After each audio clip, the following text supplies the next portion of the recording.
Tafakatra 5 ireo naratra nentina tena nivonivony tsy taitra eo amin'ny hôpitaly Ashiera.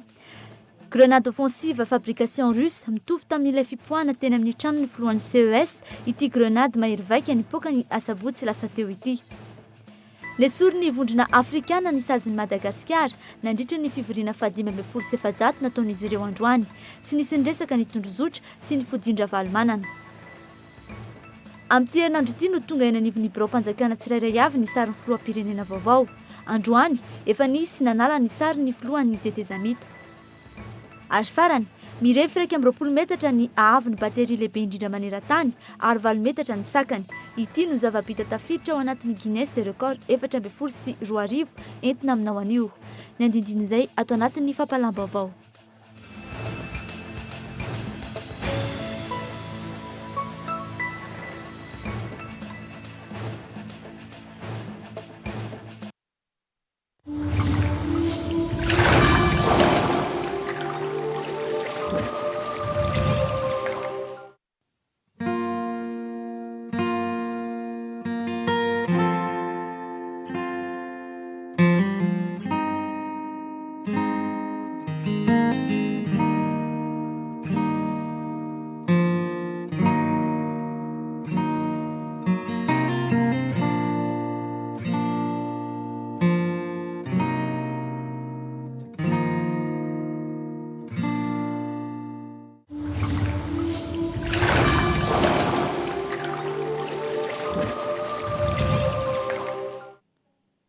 Akafaliana indray tompoko lasy tompoko vavy no anolorana anao izao fampahalalam-baovao eto amin'ny KOLO TV sy KOLO FM izao. Ety am-piandohana ary dia manasanao anaraka izany hatramin'ny farany.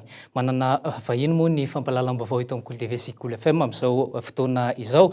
Tsy iza izany fa ny pasteur Rivo Ramanakoavy ao amin'ny église évangélique chaîne. Miaraba anao pasteur. Faly miaraba anao ary miaraba ny mpijery rehetra ny KOLO TV. Iresadresaka amintsika eo ihany aloha izy ao anatin'ity fampahalalam-baovao ity, zany hoe any amin'ny farany. Fa anomboantsika izao ny fampahalalam-baovao izao ny resaka politika. Adion'ny vondrona afrikana ira-valomanana marika raha saika nahitana ny mombamomba an'ity filoha teo aloha ity avokoa ny fampitam-baovao na ny communiqué navoakan'ny SADC na ny vondrona afrikana hatramin'ny taona 2024. Tsy nisy resaka mazava intsony ny momba azy tamin'ny fivoriana izay nataon'izy ireo no maly tany Addis Abeba. Fivoriana izay niresahana manokana momba ny Madagasikara. Fivoriana izay nametrahana ny Madagasikara ao anatin'ny vondrona afrikana sy ny SADC. Fanadidiny iarahana amin'ny Tovy Rakotondravony. Nesory ny vondrona afrikana ny sazin'ireo mpanao politika sy miaramila malagasy miisa 700 nomeny izy ireo tamin'ny taona 2024, afaka ihany koa ny sazy tsy ahafahan'ny Madagasikara mandray anjara amin'ny fivoriamben'ny vondrona afrikana sy ny SADC. Nisy faneken'izy ireo ny fitondrana anjoro izay nambaran'ireo fa vokatry ny fanonganam-panjakana sy ny fitarazoan'ny fikarakarana ny fifidianana fa indrindra ihany koa ny tsy naneken'ny fitondrana tamin'izany fotoana izany ny fampidiana tsy misy fepetra ny marika ravalomanana no anton'izany. Nivoaka androany atoandro ity fanambarana ity nazava ny vondrona afrikana sy ny SADC miarahaba ny filoha Rajonarimampianina ary manangy azy hanao fampihavana pirenena irosona amin'ny fitondrana tsara tantana sy ny fanajana ny zon'olombelona. Raha saika nifantoka tamin'ny resaka tondrozotra sy ny fampiarana izay voalaza ny hatrany ny communiqué avy amin'ny SADC talohan'ny fifidianana dia tsy nisy ny resaka tondrozotra ity fanambarana ny voakandroany ity, tsy nisy ny resaka ny momba ny filoha teo aloha marika ravalomanana ihany koa. Avy hatrany dia manasa ny Madagasikara indray ny toerany eo anivon'ny vondrona afrikana ity fanambarana ity. Ratsorina midika izany fa tsy misy intsony ny terina ny trindry mahazo ny mpitondra fanjakana malagasy ankehitriny momba ny hoe tsy maintsy apody an'ireo sesitany politika ary na tsy nilaza mivantana momba ny marika ravalomanana aza ny filoha Rajonarimampianina dia hita kosa fa tsy lara-pahamehana ho azy ny momba nyity filoham-pirenena teo aloha ity. Raha ity communiqué navoaka ny fivoriana fa 517 nataon'ny vondrona afrikana ity rahateo ny vondrona afrikana efa manka-to tanteraka ny fahefan'ny filoha vaovao.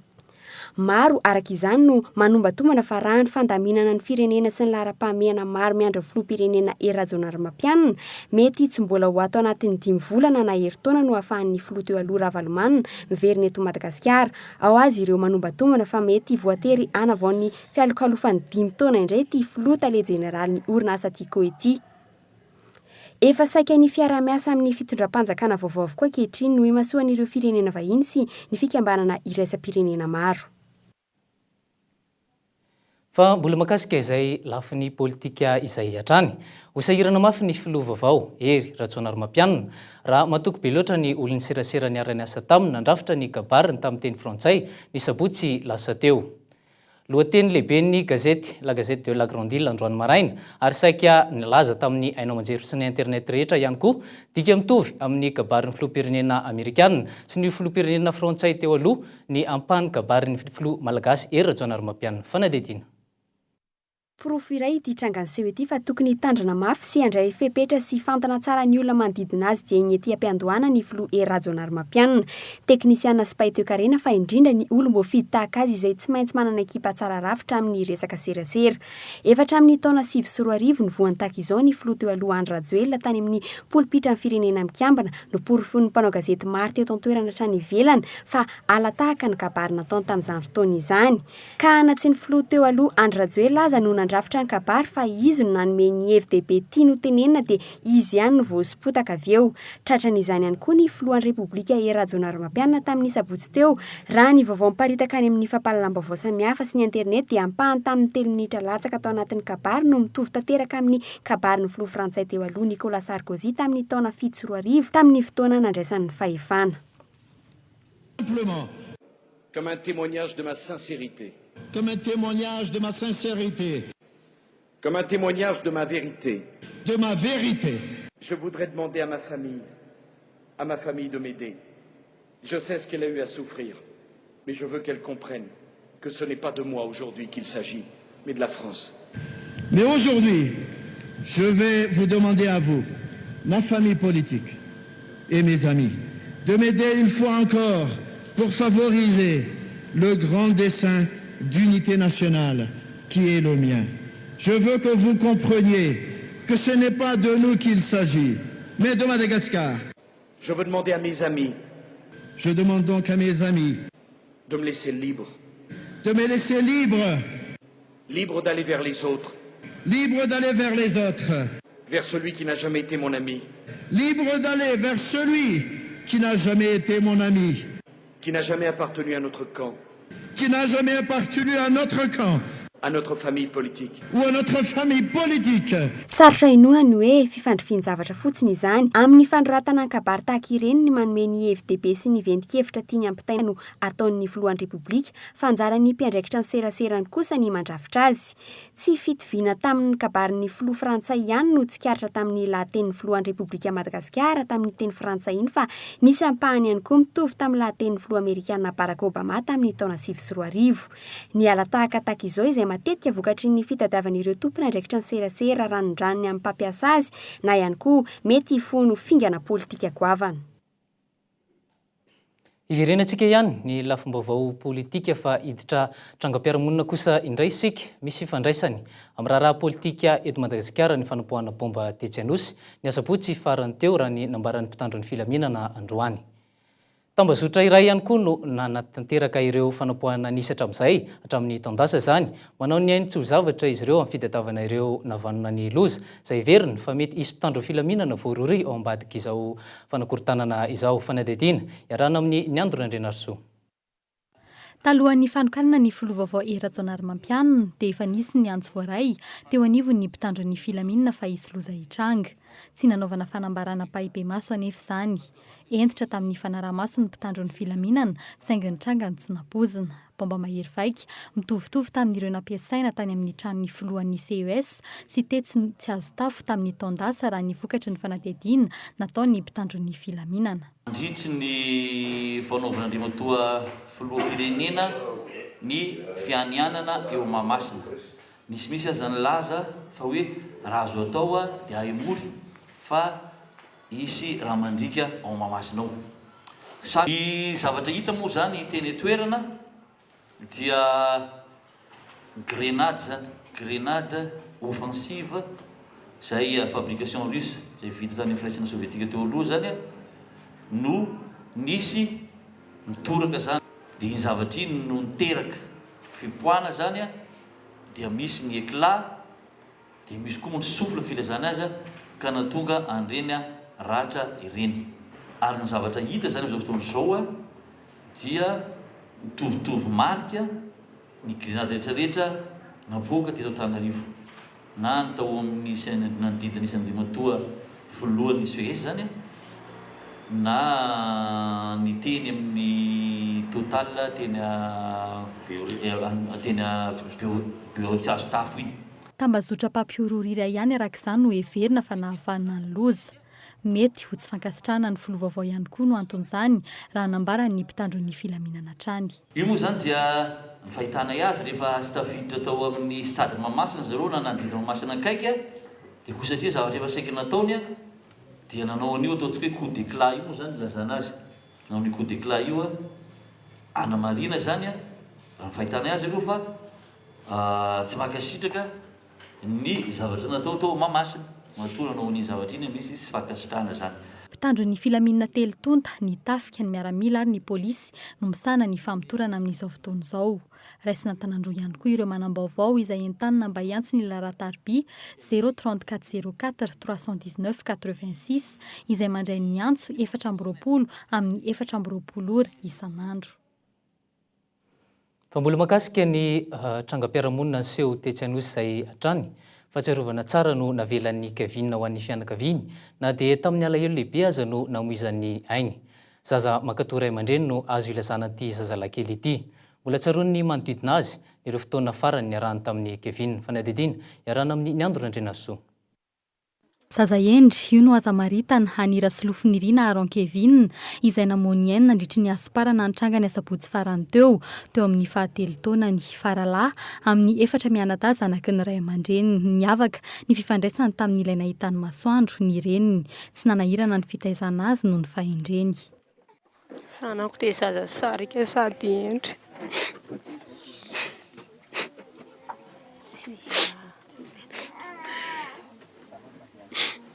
Sady olona Kevin fa tsy mbo miavonavon'olona fa zay olona hitany dia savolia. Isany tena endry fo andeha hivarotra izy amin'ny marina dia tonga dia alainy ny kapako ambany seza. Rehefa eny an-tsena koa izy dia endry. Mbola tsaroan'ny ray ny fotoana farany niarahany tamin'ity menaky ny an'ity torapata fa ny an-danitra tokoa ny fahafatesana. Tsy napozina fa fotoana fohy dia tsy nietsika intsony ilay zaza ny lalao tao arinany. Izy arinako mandehandeha ao sisany izay zany tena tadidiko farany tonga dia izy efa maty sisa zany sisany. Zay zany sisany farany rahako tamin'ny Kevin. Mety hoe ora firy talohan'ny hitrangavaloha izay no niaraka tamin'izay. Izy arinako mpisangisangy amiko sy izay mangorona entana eo toko eo amin'ny eo amin'ny tamin'ny sasany eo mety ora vitsy dia tonga dia fandao izay mianaka. Tsy tao amin'ny tokantrano ihany nahafinaritra amin'ny manodidina azy ihany koa ny fiarahana tamin'ny Kevin na dia mbola kely azy izy dia fahita taratra sady ny fahaizany mifandray aman'olona ny tsy fiafahafana amin'iza na amin'iza. Kevin zany zazakely sarika amin'ny olon-drehetra izy mahafinaritra zaza mahafinaritra. Izy zany izay olona hitany rehetra dia atsapazany izy koa mahafinaritra mitsangisangy tia misangisangy. Na ny rainy na ny reniny dia samy nihevitra ho avy mamirapiratra ho an'ny Kevin mijanona ho nofy nefa izany sisa ankehitriny. Fanantenako dia mba milasa dokotera ny zanako nefa ny somaso. Tena betsaka ny eritseritsy tena ho avy ny zanak'iny nefa tena.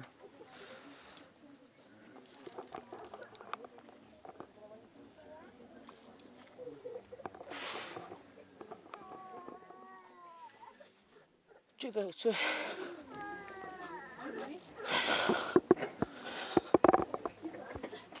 manavy anera ny zanako anankiroa any amin'ny hôpitaly ary mbola tena tsy hitako izay tena.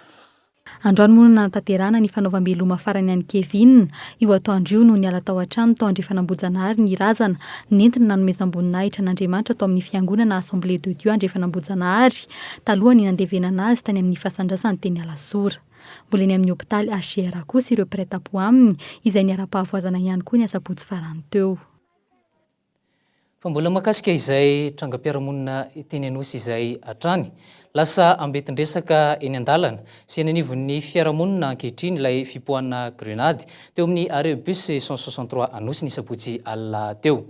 Androany maraina, ny ankamaroany vao naneo tamin'ny ainao manjery mpanjakana isan-karazany sy ny ainao mpanjery tsy miankina ny tena zava-nisy marina teny atoerany. Miaya araka izany ny sarambabe bahoaka ary misy ny efa nandray fepetra manokana mahakasika izay. Fanazavana. Amiko fotsiny tamin'ny gazety zasy tamin'ny tele dia hoe mampalahelo izy raha ny tena izy tsy milamy manontany satria ny ambanivohitra vaoko tapa moa ny eto Antananarivo mitaitay. Fahitako andreny fa mety tena hoe olona mahitahita manao andreny satria raha olona majinika tsy afaka anao andreny mihitsy. Le izy moa tsy fantatra tsony nge satria be loatra le any maramila misy fotoam-pidirana zao ohatrany teny vato reny tsy hay tsony izy marina ny tena manao izy ity fa ny vahoaka dia mitaitaina ambony ohatran'ny sobakaka modry satria tsy fantatra tsony na mpanao ratsy na tsy mpanao ratsy samy manapoka daholo zay manana fitaovany.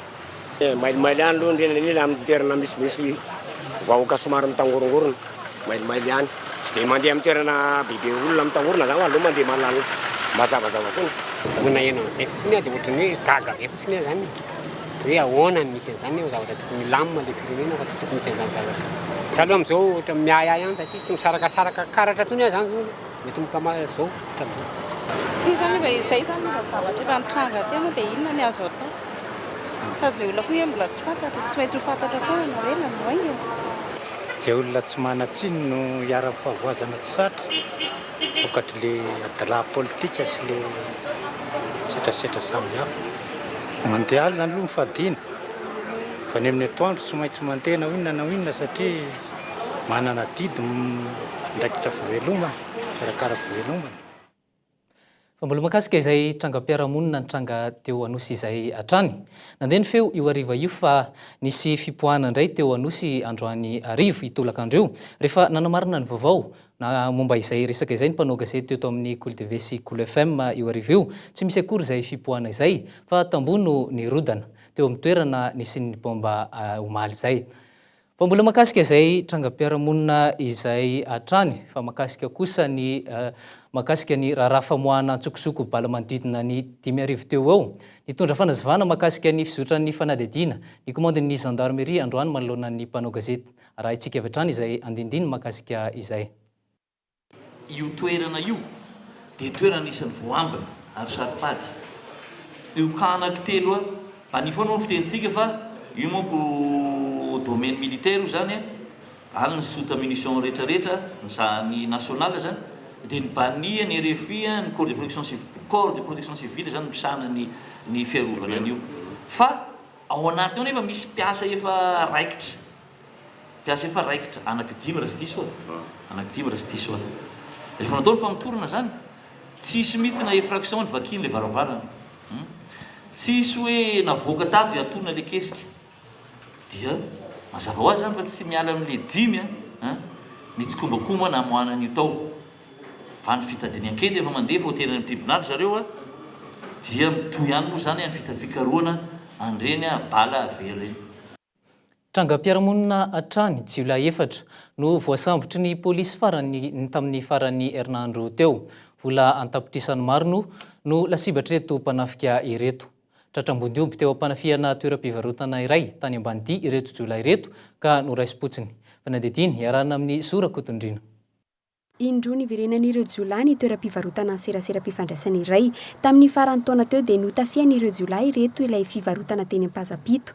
Teo lahy no nanafika tamin'izany ary vola 530 tapitrisa saky arotsaka tany amin'ny banky ny lasa. Mbola niverenan'ireto Jiolay reto ihany koa ny toeram-pivarotana iray hafa n'ity serasera mpifandraisana ity eny Ambanidia ny aliny 4 Janoary lasa teo. Vola 940 tapitrisa no lasibatra ireto Jiolay reto tamin'izany. Tratram-bondioby anefa izy ireo ka noraisy-potsiny, ny vola kosa dia efa tafaverina any amin'ny tompony. Fa tamin'ny aliny zomay foa sabotsiny ihany, Jiolay 5 hafa indray no nifanenjehan'ny fokon'olona sy ny polisin'ny SAG na ny service anti-gang teny avaratra Tanimora. Nanohitra ireo Jiolay ka voatery nitifitra ireo mpitandro ny filaminana. Voatifitra teo amin'ny tongony ny Jiolay iray ary tafakoporitsaka kosa ny 4 avy namakitrano teny Fort Voiron ireto Jiolay ireto. Tratra teo avokoa ny tele roa, mini chaîne iray ary kojakojan-dakozia sy fitafiana isan-karazany. Raha ny vaovao azo, efa notafian'ireto olon-dratsy ireto ilay tokantrano ny aliny alakamisy teo. Efa eo ampelantanan'ny mpitandro ny filaminana avokoa ny raharaha ankehitriny. fa ivirenantsika ny lafin'ny politika tsy nahinona mahakasika ny kolotsaina ny lateny nataon'ny filoha Hery Rajaonarimampianina nandritra ny fianianana teo Masom-bahoaka Tetsy Mamasina ny rona kokoa tamin'ny lafin'ny ara ekonomika ny fandaharana asan'ity filoha vaovao ity raha ny tantara no iverenantsika dia samy manana ny masony avokoa ireo mpitondra ny fanesy teto Madagasikara fa na dia tiana mahakasika izay. Nalaza tamin'ny Repoblika voalohany ny politika ny kibo ary nanana ny lanjany ny fampianarana sy ny asan'ny mpampianatra. Fomba nentin'ny mpitondra tamin'izany fotoana izany nampandrosoana ny firenena teo amin'ny lafin'ny fanabeazana. Ny rona betsaka tamin'izay lafin'izay ihany nefa ny fitondrana ka zary adino ny sehatra hafa. Ho an'ny Repoblika faharoa kosa indray dia nentin'ny mpitondra ho filamatra ny hoe paradisa sosialista saingy tsy hita taratra tany amin'ny tokantranon'ny olona tsirairay izany. Fandrarana no nanjaka tamin'ny tapany faharoa tamin'ny Repoblika faharoa, mbola tsy nitondra fiovana sy ny fifandanjana eo amin'ny sehatra maro samihafa izany. Tahaka izany koa ny fitondran'ny Repoblika fahatelo, tsy mifandanja ny sehatry ny asa isan-karazany. Saika nobodon'ny mpitondra tamin'izany fotoana izany ny resaka fandrarana ka nahatonga ny tolom-bahoaka. Rehefa ny kabariteny Mamasina ny filohan'ny Repoblika fahaefatra dia tsapa fa tsy voaresaka mihitsy ny momba ny kolotsaina raha ny fanazavan'ny jeneraly Ramakavelo izay pahita tara dia mirona kokoa any amin'izay sehatra voafehiny hatrany ireo mpitondra ny fanesy teto. Mamaritra an'ilay projet-ny dia tsy maintsy hoe izay manavanana an'ilay olona kosa raha ny tena mariny. Izy ny tana ty filoham-pirenentsika ity zao ny azo lazainy manavanana azy dia any amin'ny toekarena sy any amin'ny fitantanam-bola. Zany zany dia tena tokony ho hitantsika hoe tsy hidina foana ny sandam-bola malagasy satria olona manam-pahaizana manokana amin'izany ny tonga filoham-pirenena. Ny toe-karena koa tsy hoe hidina foana satria olona manam-pahaizana amin'izany ny tonga eo amin'ny filoham-pirenena ka matetika ilay filoham-pirenena ny zavatra manavanana azy ny tsy maintsy hoe meny avaram-patana kokoa raha izay ny azoko ilazana azy amin'ny fampiarana izay mety programana azy atao. Misy sehatra dimy foana araka izany ny fitantanana ny firenena teto Madagasikara hatramin'izay. Misedra olana indray araka izany ny sehatry ny zavakanto sy ny kulturaly noho ny tsy firesahana azy ireo tao anatin'ny fandaharana asan'ny mpitondra vaovao. Ny kolotsaina izay andrikinan'ny fampandrosoana sy ny fametrahana ny maha-malagasy sy ny malagasy mihoatra amin'ireo vahiny raha ny fanazavany Emerson Andrianetra Zafy. Raha ny fahatsapako amin'ny olom-pirenena amin'ny maha-olom-piarahamonina ako dia fifidianana ihany. Ninina trangany eo iza no hiakatra eo fa raha mbola tsy lasa atao resam-piarahamonina ary atao lara-pahamehana ametrahana paikady ifa ndrombonan'ny maro zany atao hoe fikilonan'ny hoavin'ny malagasy zany ao anatin'ny alalan'ny kolotsaina dia afaka miandry 200 taontsika fa mbola tsy ho velona. Zay ihany no fahitako. Antoky ny fampandrosoana aingana ny Madagasikara araka izany ny kolotsaina ka tsy tokony atao ambanin-javatra andrasana ny fijery mitondra efa tafapetraka amin'ny toerany io sehatra iray io fitondrana izay aritra ao anatin'ny 5 taona ho avy. Lafim-baovao politika hatrany nanomboka androany niala tsikelikely teny amin'ny rindrin'ny birao-mpanjakana ny sarin'ny filohan'ny tetezamita. Efa niandry ny fahatongavan'ireo sary vaovao ny tompona andraikitra mahakasika izay. Anetsiny no ilaina isan-tsokajiny mahakasika ho atota raha ny vinavina natao. Fa na dia ity niarahana amin'ny Ida Asinjo. Ny birao-mpanjakana rehetra nanomboka amin'ny fokontany, ny biraon'ny komuna, ny biraon'ny tsena, ny tompona andraikitra rehetra isaky ny raharaham-panjakana hatramin'ny biraon'ny Talen'ny sekoly. Tokony ahitana ny sarin'ny filoha-mpanjakana avokoa ireo birao-mpanjakana rehetra manerana ny nosy ka mandray olona.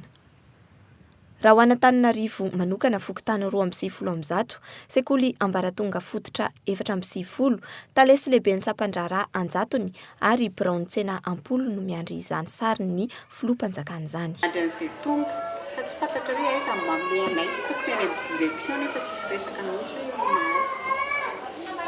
Ny portrait dia vao androany satria miandry ny solony avy any amin'ny président vaovao. Iza manatitra anazy? Ny manatitra azy zany ny any amin'ny chef district sy ny commune no tokony anatitra azy aty satria zarainy zareo arakaraka ny fomba izarany azy. Raha ho any manerana ny nosy, commune 725 sy fokontany 507 sy iray alina no miandry ireo sary vaovao ireo.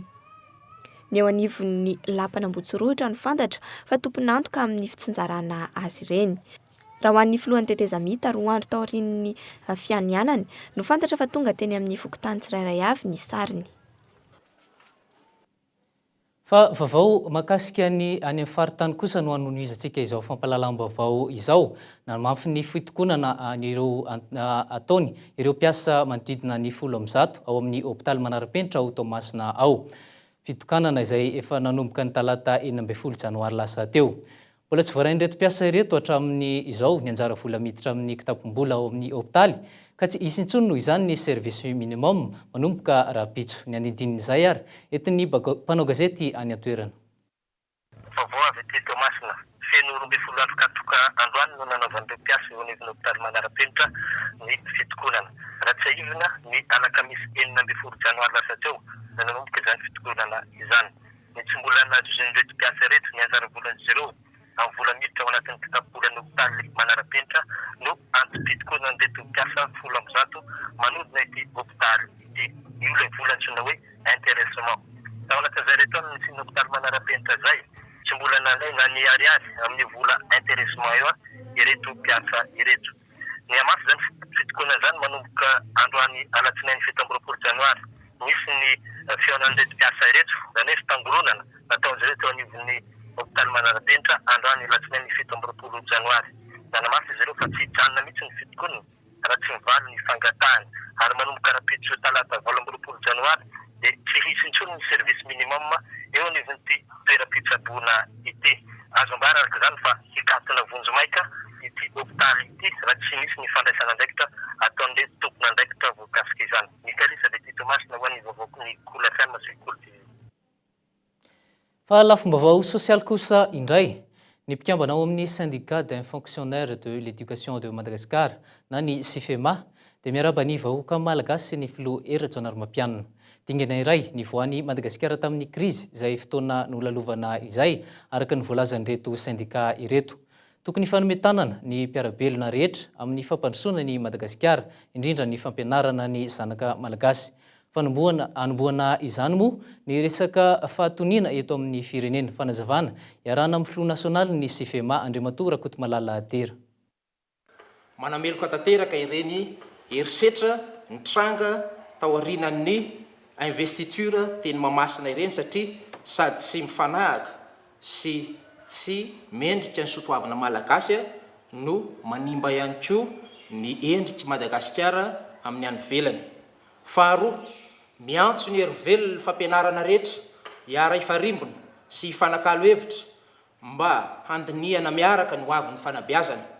Fahatelo, miantso ny mpitondra fanjakana vaovao tarihan'Andriamatoa filoham-pirenena mba hifanomentanana amin'ny hery fampianarana rehetra ka hampahomby ny tanjona iaraha-manana.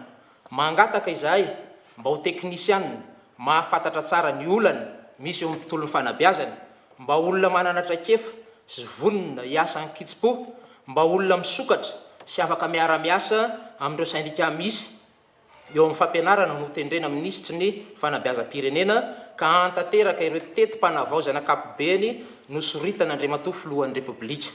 Eto am-pamaranana dia maneho ny fahavononanay izay hanomentanana hiara-iasa hitondra ny traikefanananay ho fanarenana ny tontolon'ny fanabeazana. Fa mbola makasika izay lafim-baovao sosialy izay hatrany.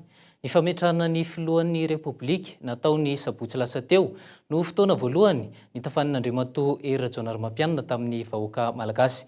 Miantraika mivantana amin'ny fiainan'ny vahoaka nefa tsy voaresaka ny tamin'ny sabotsy lasa teo ny fanondrotana ny karama izay faritan'ny filoham-pirenena. Tsy masehaka ny fisondrotan'ny vidim-pianana ny fiakaran'ny karama faritan'ny filoham-pirenena isan-taona hoy ny raim-pianakaviana iray izay nanaovana fianadadiana.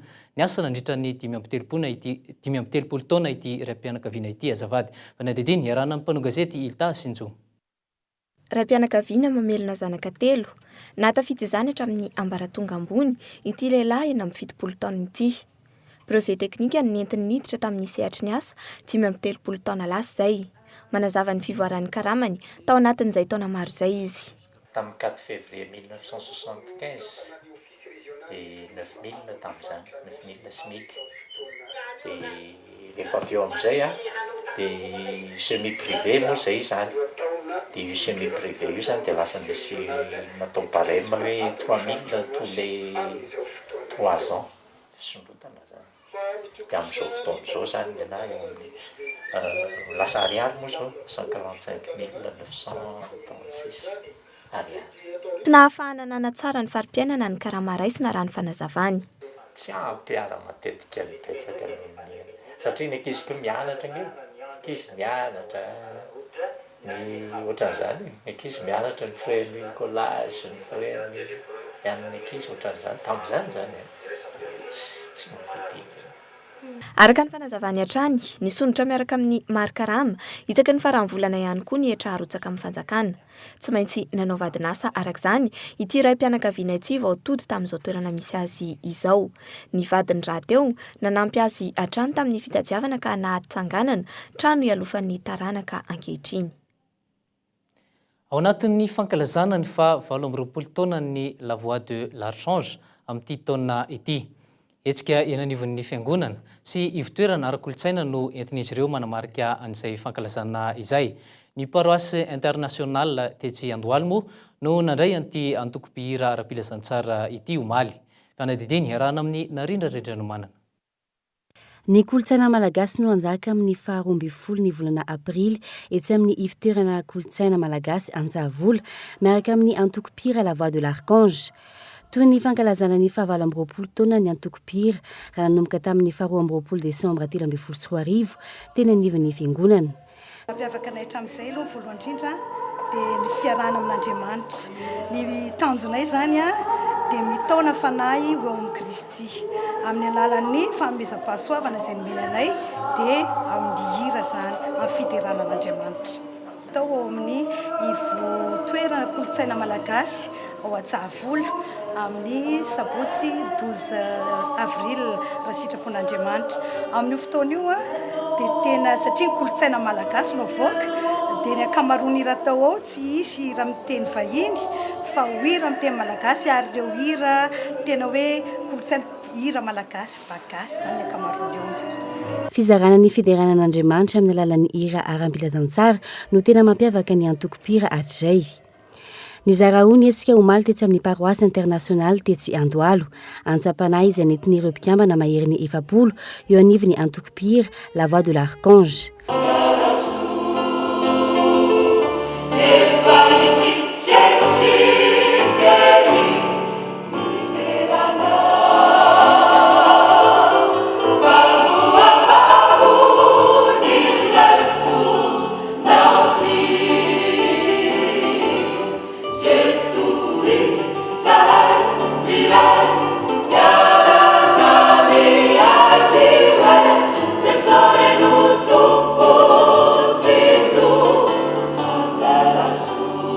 Asa fitirina sy aram-pilazantsara trano no entin'izy ireo anamariana ny fankalazana ny faha 20 taonany ity. Aharitra heritaona ny fankalazana ka ny ebagasy no isongadina amin'ny faha 12 ny volana aprily izao. Etsy amin'ny ivitoerana kolotsaina malagasy Antsavola, ivoatra arak'izany ny kolotsaina malagasy miaraka amin'ny la voix de l'archange etsy amin'ny ivitoerana ara-kolotsaina Antsavola. Araka ny fa voalaza teny am-piandohana moa dia manambahiny izao fampahalalam-baovao ito amin'ny KOLO TV sy KOLO FM izao. Tsy izay izany fa ny pasteur Rivre Manakoavy avy ao amin'ny église évangélique chaîne. Inona ny vaovao pasteur? Ny vaovao moa zao dia ny fankalazana fa 10 taona ny fiangonana chaîne. Zany hoe raha tamin'ny 20 janoary 4 natao ny fitoam-bavaka voalohany dia amin'izao sy amin'ny ty volana janoary 14 ity zany no entinay ankalazana ny fa 10 taona ny fiangonana. Makasika izay indrindra misy etsika ve zany entinareo manamarika an'izay fankalazana izay dia inona no lohahevitra entinareo hitondrana zany? Misy tokoa ny etsika izay ho karakarainy ny fiangonana dia rapitso atalata amin'ny 7 ora dia isy karnaval lehibe izay ho ataonay manomboka eo amin'ny Garansorano mandeha makery amin'ny cinéma Rex ery Andohananalakely dia ny rapitso zany hoe ny rafakapitso alarobia fa 7 ny volana janoary kosa dia misy ny fitoam-bavaka lehibe izay ataonay eo amin'ny lapan'ny kolotsaina sy fanatanjahantena etsy Mahamasina ao amin'ny palais de sport Mahamasina zany zay anaovana fitombavaka lehibe mahakasika zay fankalazana 70 taona zay. Io moa dia misy lohahevitra araka nantaniny teo dia ny vavaka sy tsodrano zay lohahevitra hoentinay ao anatin'izay fitombavaka lehibe zay alarobia hariva amin'ny 2 ora sy sasany. Misy antony manokana kosa ve dia misokatra ho an'ny rehetra ve le hetsika karakarainareo sa hoe ny mpivavaka ao anatin'ny église évangélique chaîne ihany no tarihinareo amin'io hetsika ataonareo? Misaotra anao amin'izay fanontaniana zay. Izay moa tsy hoe manavakavaka tomponona hatramin'izay fa ny vahoaka malagasy rehetra dia asainay na izy na iza na izy na iza mivavaka dia manasa azy zay hanatrika an'izay fitombavaka lehibe zay ataonay ao amin'ny palais de sport zay. Araka izany isaorana ianao pasteur Rivo Ramanakoavy avy ao amin'ny église évangélique chaîne moa izy ny vahiny teto amin'ny fampahalalam-baovao teto amin'ny KOLO TV sy KOLO FM nanatitrantotra izay hetsika ataonareo izay. Bita miavakina tamin'ny taona 2024 iny koa no entiko amaranana izao fampahalalam-baovao izao. Angasitrany ianao tompoko lasy tompoko vavy nanaraka izany hatramin'ny farany. Manome fotoananao indray rapitso amin'ny 2 ora. Veloma tompoko.